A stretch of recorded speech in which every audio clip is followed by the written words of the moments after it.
Bismillahirrahmanirrahim.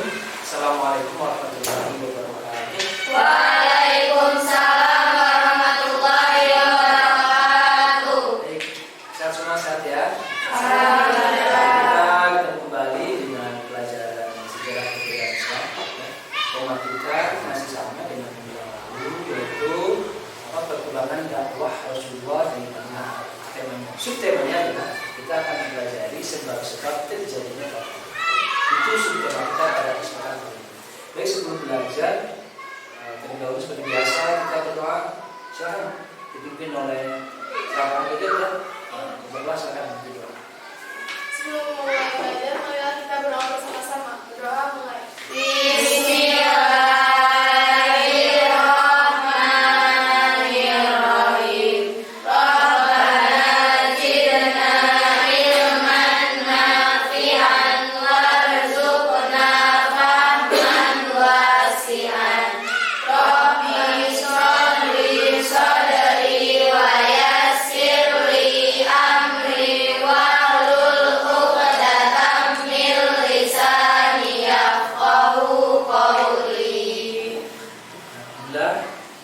Mudah-mudahan doa kita untuk Allah SWT ya, dan kegiatan kita belajar hari ini mendapatkan ridho dan rahmat dari Allah SWT. Sebelum berlanjut, Ustaz ingin mengabsen dulu. Mana Ustaz tadi Ustaz? Baik ya. Baik, ke Isma. Adil. Nah, ini ada 2 orang yang tidak hadir ya. Kenapa nggak hadir? Sakit ya. Jadi sebelum kita lanjut ke materi kita hari ini, saya ingin mengatakan dulu materi yang minggu lalu yang pernah kita pelajari ya. Minggu lalu kita telah mempelajari sebab-sebab terjadinya sebab-sebab apa? Haji wada.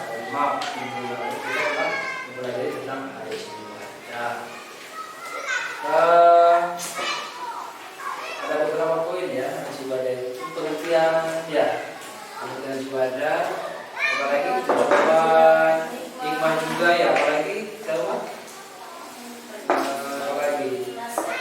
Apalagi isi naskah kebarusan. Itulah beberapa hal aja. Yang masih ingat siapa? Pengertian itu apa?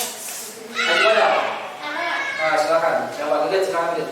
Jadi haji wada adalah haji perpisahan, merupakan haji terakhir bagi Nabi Muhammad SAW yang dilaksanakan pada bulan Zulhijjah 10 Hijriah atau bertepatan dengan 632 Masehi. Di pengertian haji wada itu artinya perpisahan. Ini haji wada itu haji di mana Rasulullah pertama kali melakukan ibadah haji. Itu terjadi pada tahun berapa tadi? 10 Hijriah ya, 10 Hijriah. Atau 632. Yang lupa lagi ya, itu siapa? Meliana. Jangan lupa lagi. Dengan desa jalan ngantuk, di rumah kan? Udah ngantuk kan? Apa lagi ya? Pengertian tujuan. Gimana juga tujuan? Ada yang lain bawah ini siapa? Yanti, coba silakan Yanti. Tujuannya itu berdasarkan kepada haji wada, Rasulullah SAW ingin memberikan contoh praktis kepada umat manusia tentang tata cara menjalankan rukun Islam yang kelima, yaitu melaksanakan ibadah haji. Oke, jadi tujuan haji wada itu yang berbeda tadi ya, Rasulullah ingin memberikan contoh bagaimana cara melaksanakan haji yang benar, ibadah haji yang benar sesuai dengan tuntunan ajaran Islam. Oke, baik. Itu materi yang minggu lalu ya. Jangan lupa lagi ya. Baik, kali ini kita akan mempelajari subtema kita adalah sebab-sebab terjadinya atau sebelum kita sampai ke materi, kita harus tahu ya tujuan. Nah, tujuan kita belajar hari ini. Kita harus tahu tujuannya. Tujuan kita belajar hari ini yang pertama adalah menganalisis sebab-sebab terjadinya Fathu Mekah. Yang kedua, memperjelas pengertian Batu Mekah. Yang ketiga, merinci perjanjian Hudaybiyah, ya. Yang keempat, menemukan hikmah perjanjian Hudaybiyah. Yang kelima, menafsirkan isi kandungan surat An-Nasr. Itu tuh. Kemudian materinya apa? Materi juga tidak jauh dari materi kita ini. Sebab terjadinya Batu Mekah, kemudian pengertian Batu Mekah, ya, merinci isi perjanjian Hudaybiyah, kemudian menemukan hikmah perjanjian Hudaybiyah. Yang keempat, isi kandungan surat An-Nasr. Nah, itu sebab-sebab terjadinya Batu Mekah apa? Paling tidak itu apa, telah dilanggarnya, ya, telah dilanggarnya perjanjian Hudaybiyah. Itu orang kafir Quraisy, kabilah Bani Bakar melakukan penyerangan terhadap Bani Quraisyah. Itu padahal dalam perjanjian Hudaybiyah itu telah disepakati 10 tahun tidak boleh melakukan penyerangan. Nah, penyerangan itulah yang menyebabkan terjadinya Batu Mekah. Paham ya? Ayo kok, paham kan? Ya, itu sebab-sebab terjadi Batu Mekah itu adalah telah terjadi penyerangan yang dilakukan oleh kelompok kafir Quraisy, kabilah Bani Bakar menyerang terhadap Bani Quraisyah. Itu pemicu terjadi apa? Yang kedua apa? Batu Mekah itu adalah satu utuh, patahan. Kalau itu apa, pinggan dia? Kalau fathah isi masalah itu. Jadi artinya pembukaan atau penaklukan atau bebas. Jadi Batu Mekah itu adalah Rasulullah melakukan pembebasan, penaklukan kota Mekah yang sudah lama dikuasai oleh orang kafir Quraisy. Itu ya, kita tidak tahu apakah memang ya bisa jadi ini sudah keturunan Allah seperti itu ya, harus ada Batu Mekah gitu loh. Walaupun tadi jalannya dengan adanya penyerangan oleh kelompok apa kafir Quraisy, oleh kelompok Bani Bakar, tapi kan pada akhirnya kalau ini adalah rencana Allah ya itu gitu. Nah, jelas sifatnya banyak bagi kita kan sekarang ya. Benar enggak? Benar kan? Coba kalau kita Batu Mekah kita nggak tahu apakah Mekah seperti sekarang ini, apakah ada haji atau umroh, kita nggak tahu. Coba kalau misalkan itu apa, kota Mekah masih dikuasai oleh orang kafir Quraisy, apa kita akan seperti ini? Ibadah kan tidak tahu. Apakah ada ibadah haji atau tidak kan kita tidak tahu. Mungkin tidak ada umroh juga. Kalau tidak ada Batu Mekah ya. Baik, itulah pemaparan materi secara umum. Ya, untuk lebih jelasnya kita langsung ke diskusi aja ya. Strategi kita sekarang apa? Strateginya tadi strategi kita adalah diskusi dengan menggunakan strategi pembelajaran problem based learning. Itu model pembelajaran kita ya. Jadi metodenya diskusi, model pembelajaran itu ya, problem based learning. Jadi nanti kalian di situ bukan di masalah, adanya apa? Ada beberapa permasalahan yang harus kalian carikan solusinya di sini. Ada beberapa kisi-kisi, ada beberapa pertanyaan, itu anggaplah masalah gitu loh. Kalian cari masalah, gali di situ nanti di artikel ya, di artikel itu. Kalian gali, kalian cari, kalian jawab. Sebanyak-banyaknya kalian eksplorasi di situ, kalian temukan. Setelah kalian temukan, kemudian buat rangkuman ya, buat resume. Setelah kemudian ditulis, nanti kalian komunikasikan. Komunikasikan itu artinya dipresentasikan. Ya, nanti perwakilan dari kelompok kalian belajar untuk menyampaikan hasil daripada diskusi. Baik itu ya. Selanjutnya kita diskusi ya. Dari kelompok langsung saja ya, udah karena udah berurutan nih. Baik, kelompok A. Nih ya, ada Gege, siapa itu Yanti, silakan. Ini kelompok B ada Raswa, ada Nisa nih, kelompok ini Aiko, Minyana ya. Kelompok A, B, C, D. Oke, paham ya sampai sini? Baik, kalau paham silakan lanjutkan untuk diskusi. Waktunya tidak lama, waktunya 10 menit. Ya, silakan.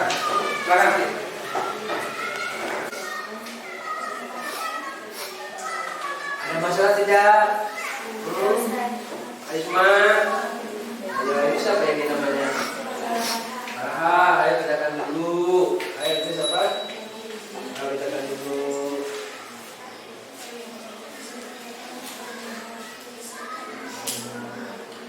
Ya ini.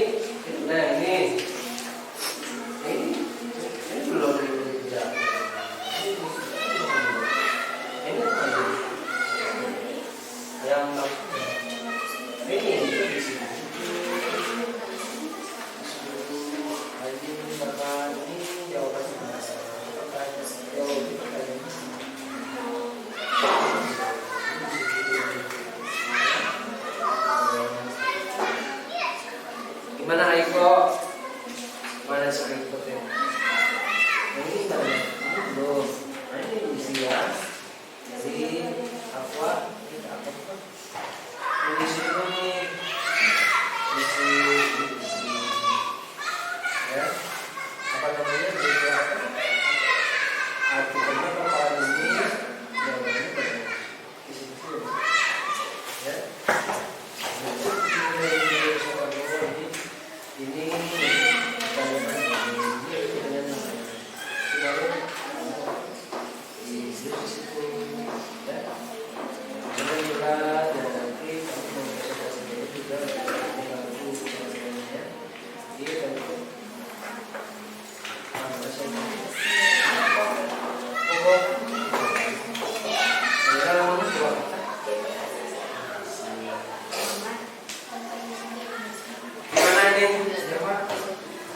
ini udah semuanya udah jawabannya udah.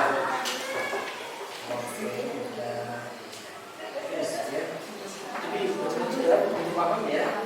Paham. Mengerti ya. Ini masalahnya. Bukan sebetulnya apa? Gitu ya, saya. Itu bisa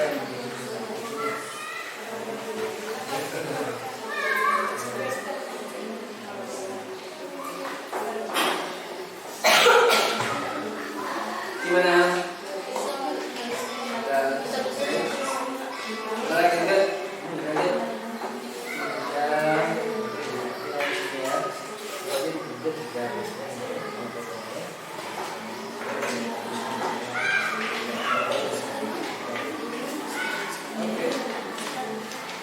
Ini kelompok ini bisa siapa berarti sesuai dengan gaya.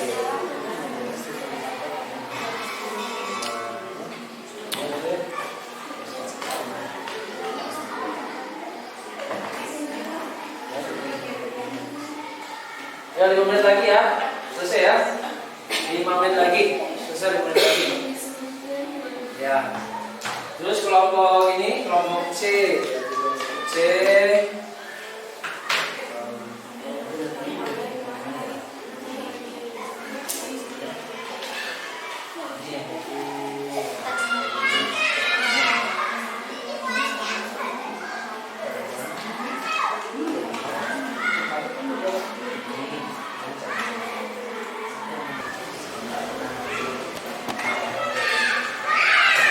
Gimana, selesai ini? Sudah selesai?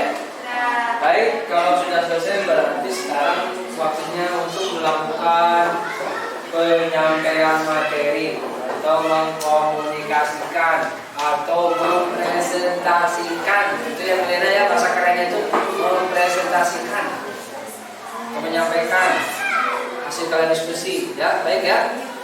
Oke, sudah siap ya? Silakan dimulai dari kelompok A. Silakan kelompok A. Siapa pemimpinnya? Silakan. Yang lain perhatikan. Ya, nanti kalau ada yang tidak jelas atau ada pertanyaan silakan dipertanyakan. Mungkin berbicara di sana. Assalamualaikum warahmatullahi wabarakatuh. Waalaikumsalam warahmatullahi wabarakatuh. Kami dari kelompok A akan mempresentasikan hasil diskusi kami, yaitu tentang sebab-sebab terjadinya Fathul Makkah, pengertian Fathul Makkah dan perjanjian Hudaybiyah. Pertama, kami akan menjelaskan yaitu sebab terjadinya Fathul Makkah. Jadi, Fathul Makkah disebabkan oleh kaum kafir Quraisy yang mengingkari perjanjian Hudaybiyah. Apa sih isi perjanjian Hudaybiyah itu? Isi perjanjian Hudaybiyah yaitu tidak boleh ada gugatan selama 10 tahun. Jika ada orang kafir datang kepada Nabi Muhammad, maka harus ditunaikan. Jika itu tidak ada izin awalnya. Begitu sebaliknya, jika umat Islam datang kepada kaum kafir Quraisy, maka itu tidak boleh dikembalikan. Yang ketiga yaitu tentang apa sih makna dari Fathul Makkah itu? Maknanya pembukaan kota Mekah atau pembebasan kota Mekah yang terjadi pada bulan Ramadan tahun 8 Hijriah, bertepatan pada bulan Januari 630 Masehi. Itulah hasil dari Sekarang ada yang mau ditanyakan? Ada yang mau ditanyakan hasil dari diskusi kami? Silakan kelompok yang lain. Kelompok B, C, D, dan belajar tidak ada cukup jelas. Cukup. Baik, kata sudah cukup jelas. Kelompok A silakan di ya.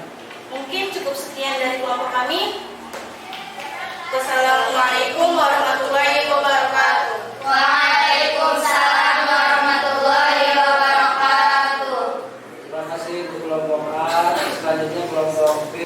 Baik ya, sebelum lain ini kita evaluasi dulu.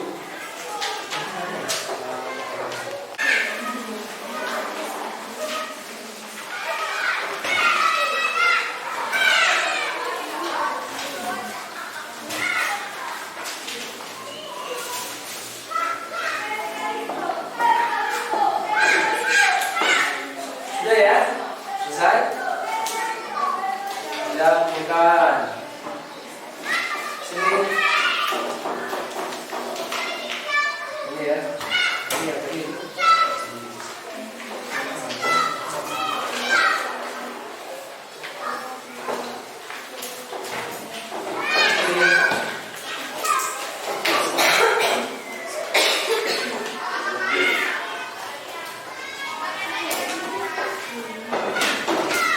Baik, selesai sudah untuk belajar kita kali ini.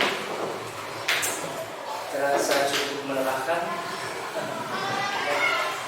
Ya, mudah-mudahan apa yang telah. Oh ya baik, sebelum kita berakhir, atau masih ada yang mau ditanyakan, jadi apa disampaikan mengenai proses pembelajaran ini. Gimana betul mengenai PBL ini, ada masalah atau menyenangkan atau gimana nih? Kira-kira seperti itu diskusi.